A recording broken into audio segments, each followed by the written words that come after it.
The tiny house trend has been gaining a lot of popularity over the last few years, and now you can try it out right here in Central Texas. Tanya joins us on the couch to tell us a little bit more about this. Very interesting. Going small. Oh, man. Yes. I know.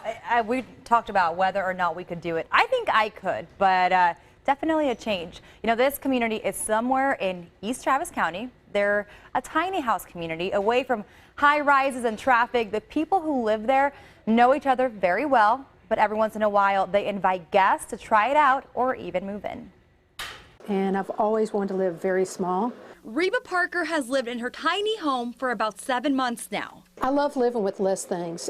It's wonderful to wake up and I have just what I need and nothing more. She moved to Texas from Charleston, South Carolina.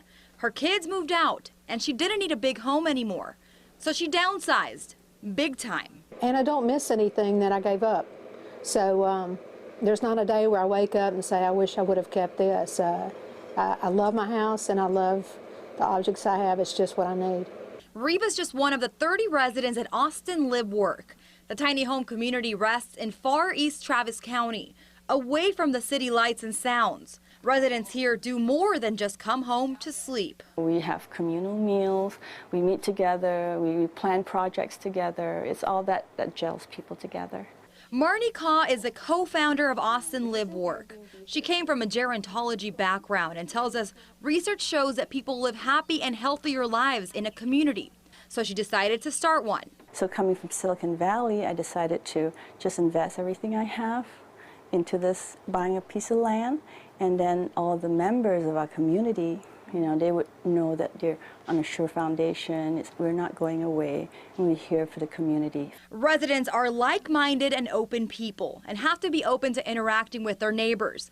Everyone who lives here also has to sign a membership and community agreement, as well as go through a background check. Here we have stairs going up to our loft, and voila, you have a storage here. When you look around these homes, you will be amazed at how many things can fit. It's almost like a big game of Jenga. A loft bedroom over a bathroom and kitchen makes perfect sense. And many live by the motto, there's a place for everything and everything in its place.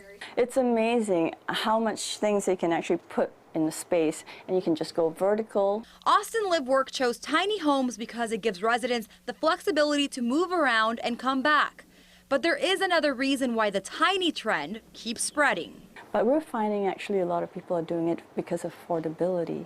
So they're staying here with us, and then, you know, most of them own their houses outright, so there's no more mortgage to pay.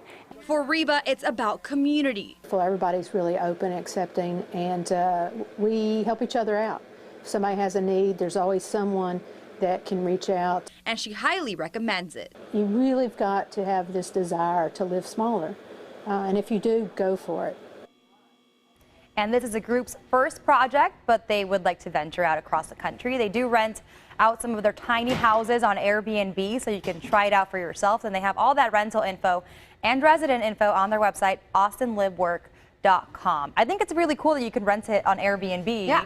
Try it out for a day or two and love it or hate it. See if you can really I like that do it's the tiny home. yeah, and it's less to clean. Oh, that would be nice. That Yes. seems nice. And then less clutter. You really figure out what do you need, what can you live without. Yes. Easily figure Yes. that one out. Awesome.